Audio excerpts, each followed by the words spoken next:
Hey guys, and welcome to Gwent, the Witcher card game. My name is Jaggerous, and today I want to show you guys the deck I used to get to Grandmaster last season. And not only did I manage to get to Grandmaster, I got to top 1000 on the regular ladder, as you can see here by my Defender title. So let's jump to that deck. So here we are with the deck. It is a Greatsword deck, and I know some of you guys are going to judge me for that, but you know, that's okay. I think this is one of the most efficient decks to use if you want to be a Grandmaster. So yeah, this is a Greatsword deck, and there's kind of a few variants of this deck. Some of them use things like Dandelion Poet, some of them like to use Wild Boar of the Sea, other ones maybe go for the Vesemir Mandrake Black Blood combo, some of them have Jenga Fret, some of them don't, some of them have a Twirsec Bearmaster, but this is the version that I used, and I quite like this version because it's quite control heavy, and that can give you some pretty favourable matchups. So in terms of our gold, you can tell how much control we have, because we have Crack and Crate as our leader. We're going to be using that to typically pull Jenga, but if we have Jenga in hand, then we'll use it to pull a Greatsword. So, you know, both of these are good targets for strengthening because they're our resurrect targets. Then we have Igni, which is pretty good in a long round, and in Greatswords you usually manage to find yourself at least one long round, so you can get value out of that. Coral is good for compressing strong targets, things like Neckers, for example. Alternatively, your opponent's Greatswords, these are both good in the mirror. Then we have Heim. Choose one player bronze or silver cursed unit from your deck, or create a silver unit from your opponent's starting deck. So Heim we can use to pull Skjal into either Harald Houndsnout or Udalric, and if we happen to have, you know, some of these in our hand, we can just use it to create a opposing silver, and that can be really, really useful as well. It's just a solid card, and it can make your spy basically worth, what, like 5 points, because you get 8 for free on your side of the board, Skjal and Heim, and then if you thin Udalric, you give your opponent 13, so pretty good in that regard. And then we have Muzzle, which is probably the flexible slot. This is the one maybe you could go for something like a Wild Boar of the Sea or a Poet. But I quite enjoy Muzzle because I think it's good for denying your opponent's graveyards. You can take away a Greatsword, you can take away an Arcus Boar, you can take away a Knight Elect, you can take away a Necker. There's lots of different options for how to play this. So I think it's a pretty versatile card. So then the rest of the deck, we have Jenga, deal 1 damage to 2 allies and strengthen himself by 2 for each. So he will become a 12, but if you use him with Crack and Crate, he becomes a 14. Which is a really big resurrect for Sigadrifa. And then if you resurrect him and shoot more things, then he strengthens again. And that's quite nice, because then if your opponent has Sigadrifa in their deck, then you can Heim and resurrect him again, and it starts to get a bit ridiculous. He also synergizes really nicely with Harald Houndsnout. Harold, when you play him, he spawns Wilfred to the left, Wilfred to the left, Wilhelm to the right, and Wilmar across the way, I think it is. Yep. So Wilfred, Wilhelm, Wilmar. This one, when you kill it, it strengthens a random ally. If that's a boat, a light longship, or a greatsword, or Jenga, that's really, really useful. Wilhelm deals 1 damage to all enemies on the opposite row, which is kind of okay. But what usually happens is Wilmar then spawns on the opposite row, and if your opponent doesn't remove Wilmar, then Wilhelm, when you kill him, he kills Wilmar, which then causes you to spawn a bear, which is worth 11, on your side of the board. So really strong, and it forces your opponent to use removal on a 1-strength skull, which is, you know, a great play. Then we have Restore. Restore, you usually want to be using Restore onto a Pirate Captain. Demon Pirate Captain, play a different Bronze Demon unit from your deck, which means Pirate Captains can play the Corsairs and the Longships. So we restore a Pirate Captain from the... This is the ideal play, so you restore a Pirate Captain, then you use the Pirate Captain to draw a Demon Corsair, then you use the Demon Corsair to resurrect a Longship from your graveyard. So it's a final round play and adds up to a lot of points. Longships, they shoot the thing on their right, deal 1 damage to the unit on the right, then boost self by 2. So they're just going to be generating points throughout the game. And they synergize nicely with Greatswords, because every 2 turns, if damaged, they then heal themselves and strengthen. And that strengthen stays when they go to the graveyard. So they're good resurrect targets if you can get this engine going where the Longship is next to a Greatsword. We have 1 Heime Spear Maiden. This is going to allow us to thin Greatswords and Longships from our deck and basically help us to find them if we need them, because the more engines you have, obviously, the more points you can earn. We have 2 Demon Pirate Captains, so because we're running Heime, we've thinned a Demon Pirate Captain, and I kind of like this version. So Pirate Captains are going to find us Longships and Corsairs, Heime is going to find us Longships and Greatswords, and also it damages, so you can actually target a Greatsword and deal damage to it, which will then trigger the strengthening effect after a couple turns. We then have 3 Priestesses of Freya, which we're going to be using to resurrect our Greatswords. That's the deck. Unfortunately, there has been a reset, which means that I'm currently sitting around 2k MMR, but I do want to showcase this deck because it was the one I used to get to Grandmaster, and then I may play it again later in the season and do another video when we've climbed the ladder, but as the reset was yesterday, you know, you'll have to bear with me. But without further ado, I'm going to jump into a game now, and if you enjoy this video, maybe leave a like. Mahakam wasn't built in a day. You've got the heart of an uncrate. Okay, so we're against Bruver. Bruver is typically shoot, but not always. In terms of our mulligan, you always want to get rid of Corsairs, so let's do that. And we also want to find Greatswords. So we have one Greatsword here, we have a Haymay, we have a Resurrect, so we have ways of accessing Greatswords. The tricky part in this situation, actually, is that if he kills the first Greatsword I play, I can't Haymay it. So potentially it's better to wait in that regard and try and find some more. But we do have a Resurrect, so we can bring it back. And I think, ultimately, I don't really want to get rid of Restore or Sig, because they're really solid cards, as are all of my golds. So we're kind of in a tricky spot where it would have been nice to have another Greatsword, but I don't think I can mulligan for it. So let's play a Greatsword. The hope here is that he doesn't shoot it. Like, that is the hope. And unfortunately, no luck in that regard. So, I mean, we can get boats going, and that's potentially an option. I think for now, let's get a boat going. He's probably just going to kill the next Greatsword that I play, in which case this round we have to kind of invest in boats. You can still win if they kill your Greatswords, so, you know, it's not the end of the world in terms of stopping your strategy. Yeah, that was the other thing I was worried about was Cleaver, so by delaying the Resurrect, you avoid the Cleaver, which I think is a nice play. And now he has to make a decision, because the thing is, you definitely, I think, want to prioritize killing Greatswords. So I would imagine what he'll do here is he'll get, like, Ida, and he'll just kill her. Kill it, yeah. But then, I don't know, it's not ideal either. So let's play another boat here. And we'll just utilize boats this round. The problem we have is we're down 24 points. So we might have to go down 2 cards if we want to win the round.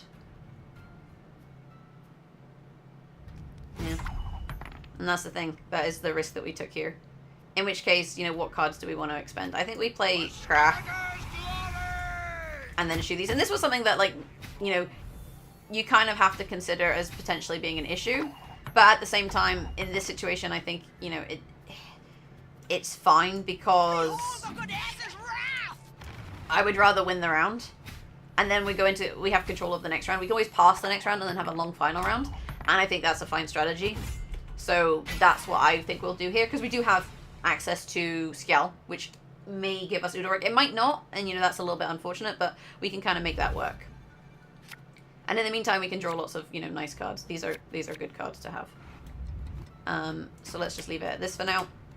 And then we'll take the dry pass.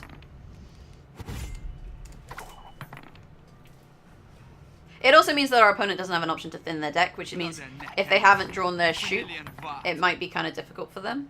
Although the fact that he didn't mulligan suggests maybe he already has shoot, because otherwise I think you would throw a card to try and draw, just to improve your chances of having him, as he's a key component of the deck. So we got a Corsair. So we have 2 Greatswords, 1 and 2 boats, Sigadriffer. I think this is fine. I think we can make this work. Right, fine. Okay, so he's played 2 Half-Elf Hunters, which means he's not a shoot deck. It may be a Nova deck. So if we can get lucky and get Udoric instead of Houndsnout, that would be good. We can actually guarantee the Udoric by not drawing Skellige, so maybe we'll consider doing that. But ultimately, it's not something that we need to decide until later. So for now, let's play some cards. Gods are blowing fair winds the day. And actually, that's a third. That is a third elf, so it's not that deck basically. It's a. I guess it's a hand buff deck or a mulligan deck. He needs to be very careful here because the Igni could be really big for us depending on how these get lined up. The downside is he's also going to be super boosting his deck, so we'll see. Oh, apparently, I thought that was enough elves. 1, 2, 3, 4, 5, 6. I'm not going to worry. I'm not going to worry too much about it. Slightly confused there, but Ailerin showed up. Everything all right? He's basically thinned through his entire deck, Blood and neck ends. Similian Vat. which is not ideal. We do have a 22-point Igni. On the front row, we have a 16-point Igni. I think you take the 22, right? I think in this instance you take the 22. Although we need to hit this Greatsword, so maybe you don't. Oh, it's a risk. You know what? Let's take a risk. So you restore the pirate captain. Play him out. What's this? Corsair. Gods are Boat. blowing fair winds the There day. we go. And we get our engines going ourselves. The other thing is, if he ends up with a 13, we can also set up an Igni with Udalric. And I don't think that's a bad idea. I don't think that's a bad option. So definitely worth considering. Yes, one. Ooh. Well, that was not very good. I mean, he hit the bow, I suppose. So I think what we do for now is we play the Sig.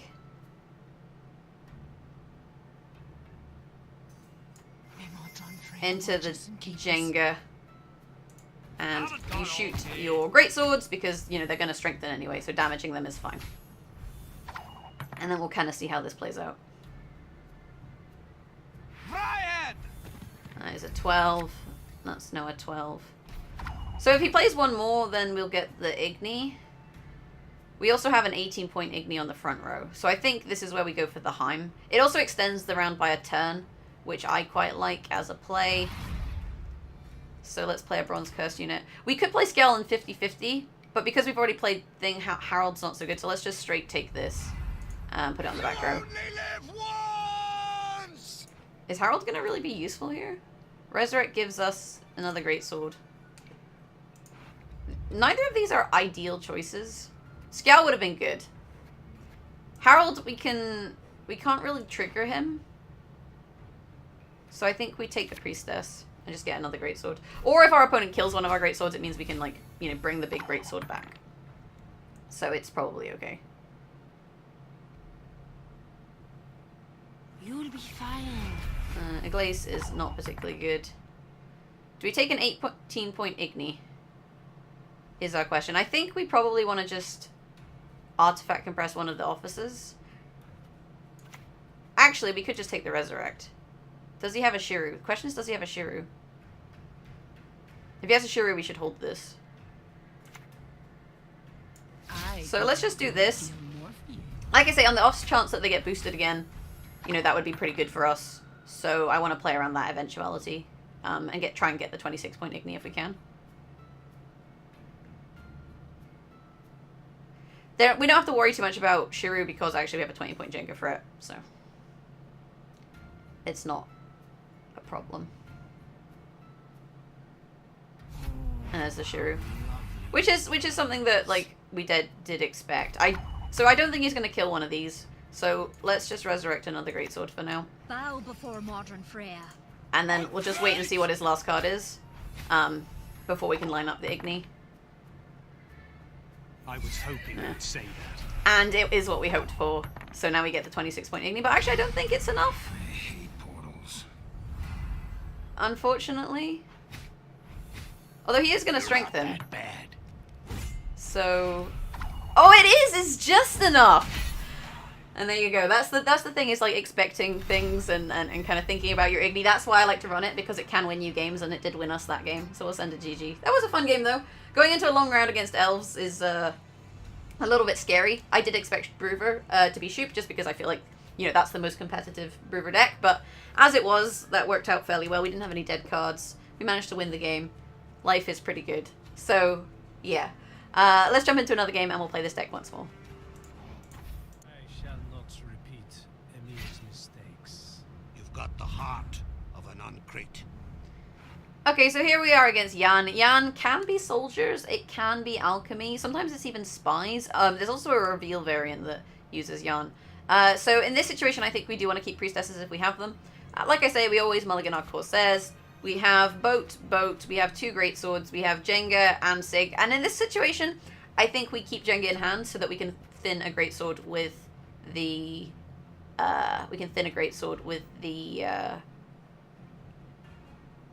the crack. So actually, I think I would mulligan a boat here, because we can get all of our greatswords, and then we'll use Heimei on long ships, so we don't need this many. And like I said, getting something like a pirate captain is better, because then we can establish the graveyard for the restore. Alternatively, finding something like Udalric or Skjal would be nice, but we can find them with the Heim if necessary. Okay, so 14-point play. He's put something at the top of his deck. Got the heart. It might be Heracrax. That's sometimes what people like to play. The horse that deals a bunch of damage to your units. I shall not repeat. So let's see. Okay, so this is the hand buff one. So we want to play Jenga. The reason we want to play Jenga here is because what he's looking to do is he's going to be boosting his units. This is like a reveal archetype, and sometimes they utilize the strength of your units in order to boost their own units. But we can kind of counteract that by effectively doing what we've just done, which is playing our stronger unit, because now he can't utilize the revealed unit in my hand. You know, usually I would wait so that I can target either 2 Greatswords, or if I thin Harold, that I can target Harold the skulls. But in this situation, I think the best play is just to play it. Just play it and be done with it. So now we wait and he decides that he wants to pass. Because his problem is, with this deck, sometimes it runs spotters and you need revealed units so that you can actually utilize that benefit. And if he doesn't have any more ways to reveal units, then he's kind of out of luck. So we'll see whether he decides to play. But yeah, my units, you know, he's revealed some of mine, but they're not really great options. You know, 8 points, 5 points. So if we don't play the Greatsword, he gets an opportunity to use these points. But I still think it's probably fine. So let's play the Pirate Captain. And get another boat and get this going. And we'll see how he utilizes the cards in my deck. Because he also wanted to thin his golems, is the thing. The thing is, my hand isn't that strong, so it's kind of fine. And he's just seen coral, so he knows that we can basically just make a... What is that, like 15 and 18? Sorry, 5 and 18? 23-point play whenever we want by coraling his Cynthia. So, I don't know. I don't think he'll stick around the round.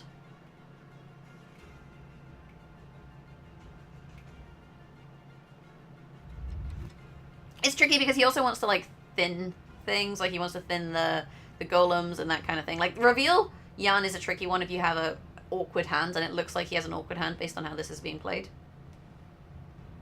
Let's dance. There we go. So he did want to deal some damage. So again, we do have a 20... What did I say it was? 23-point play. So we play this. 8. We get a point per turn. 9. We take another turn. Yeah, I think it's fine. Because he will strengthen on the next turn, so we can catch him here with one play. And now he has no more removal. My prescription. He took my Greatsword, but you know, it's not a huge problem, actually. My only concern really here is making sure we have enough points in the long term. We might have to go down 2 if I do this. I think it's okay because the guy is going to strengthen. I think it's fine. Like, we do have that big play available to us. So we can thin a boat, so let's do that. The mother goddess, she giveth and taketh away. We are still down 30-odd points, though. So that's the other concern. 33. But the fact that he's invested into this round makes me think he wants to play.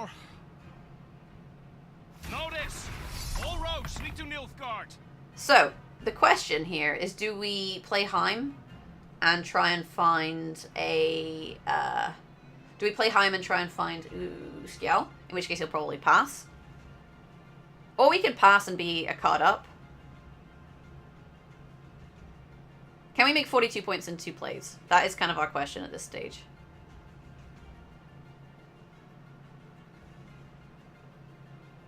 I think we do this. It also thins our deck. And then we'll see what we get. I fear nothing. You only live once. Muzzle or Corsair. We take... Does he have an 8? Not really. He's got a 9. Do we take Muzzle here? Corsair isn't useful in this round. But it's good in the next round. Let's take this. He'll probably pass. And then he'll play a Spy in the next round. But we stay a card up. So I think it's fine. I expect him to pass here. He's not going to go down 2 cards. Not with a 45-point advantage.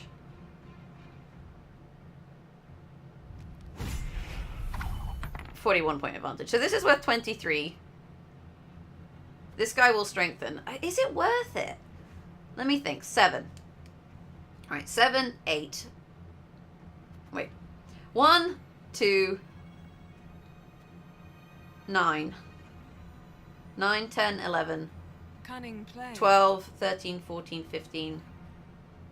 This guy should strengthen as well. 16, 17. It might actually be enough. I want to try it, I think. Like, this is... The sensible thing to do would have been to pass. But I actually think it might be enough with the cards that we have. Great deal more for you.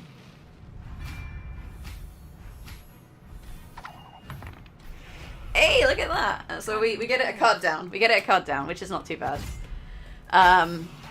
It makes his spy more awkward to play because I think he probably has to mulligan it. Like, he has revealed the 12, so we can boost off of that, but it's still, you know, it's made his life a bit awkward. We got a priestess, is good. We got another priestess, is, you know, meh. We don't need this many priestesses. Here we really want to find Igni.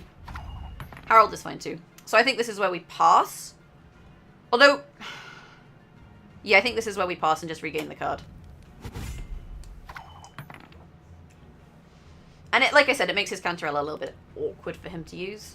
And kind of putting our opponent in an awkward position is good. And he also has to spend something from his hand. So I think it's enough because of the engines, and it was, so that was good. Like, that's the kind of situation where the maths is in pain. Because you've got Greatsword strengthening over 2 rounds. You've got boats shooting. You've got the points of your coral. You've got to factor in 3 boats. It's just messy. So I think he's going to hold Cantarella. That suggests he's going to hold Cantarella, which I think is risky. That is a very risky play, because it means he has to play it this round, which means he has to extend the length of the round. So we throw the priestess. Never Igni! Never Igni! I've got so much rage. All of the rage. There's been a mistake. I'm no mage. So let's resurrect this for now. On plate! And then we'll set up some more boats. We're going to get 3 boats this round. The evil ass. So... we do have a pirate captain in our graveyard, right? Yeah, we do.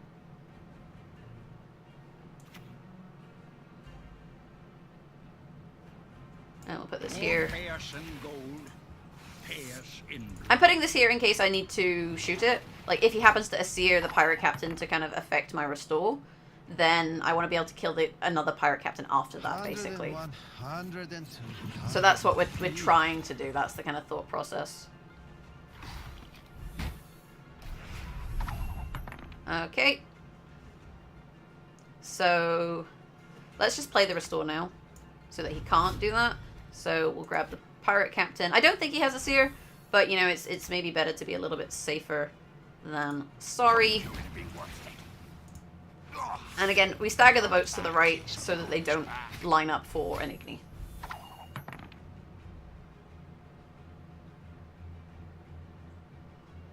Oh, you think you're being so sneaky, buddy?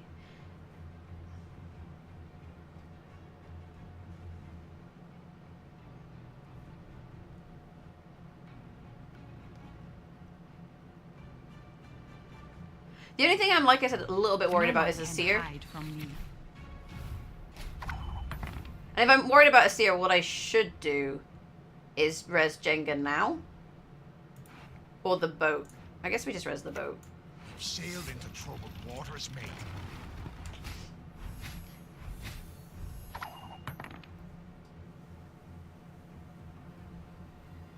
And then we play Harold and then we res Jenga. Like, you want to play Harold late so that he's played all of his boosts. Because the more boosts he's played, the less likely he is to boost the skull that you play, effectively. Oh, it's Nova. Imagine playing Nova and not catching up with your opponent. Wilfred, get up! Wilfred! That's painful. That is painful. But now he knows I have Jenga, so if he does have a seer, this is going to be scary.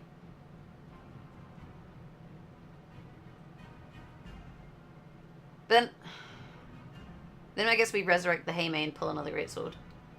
Oh no, we don't have them. They're all in the... He stole one from us. Ooh, this is probably bad. Oh no, it's apparently it's fine. Apparently it's fine. Okay, good. So, What do you need? he didn't zap the skull. Why didn't he zap the skull? Now we get a bear. Don't understand. Don't understand why I didn't zap the skull. Zapping the skull denies an 11. Chose not to do it. So I think we win. Yeah, that was easy enough. And I think like that play where we forced him to play a card in the second round and we denied his spy was pretty good, because him playing the spy extended the round for us, and extending it around against Greatswords is just not a smart thing to do, you know, just done and well.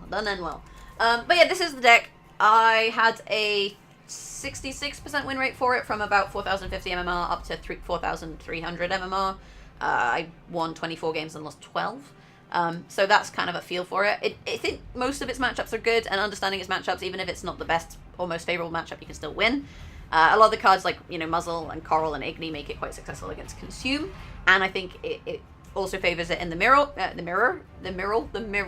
So yeah, overall I think it's a solid deck. And we won that without even drawing Igni, so you know, it's pretty good. But if you enjoy the deck, maybe leave a like. I'm not really sure who made, you know, this, if there was someone who made this version of the deck. There's so many different like changes that people make, and it's such a common deck that I'm not sure. So if there's someone who made this who I'm not crediting, it's not intentional, because, you know, typically I do like to credit if I find the deck somewhere. But yeah, if you enjoyed, leave a like. You can always comment down below what you think the best deck is in the meta, what version of Greatswords you like to play, or if you like to play something else, you know, that, or if you want to see something else also. But yeah, thanks for watching. I hope you guys enjoyed the video. If you did, maybe leave a like, and you can always subscribe to the channel. Beyond that, hopefully I'll catch you in the next video. Have an awesome day, and yeah, see you next time. Bye!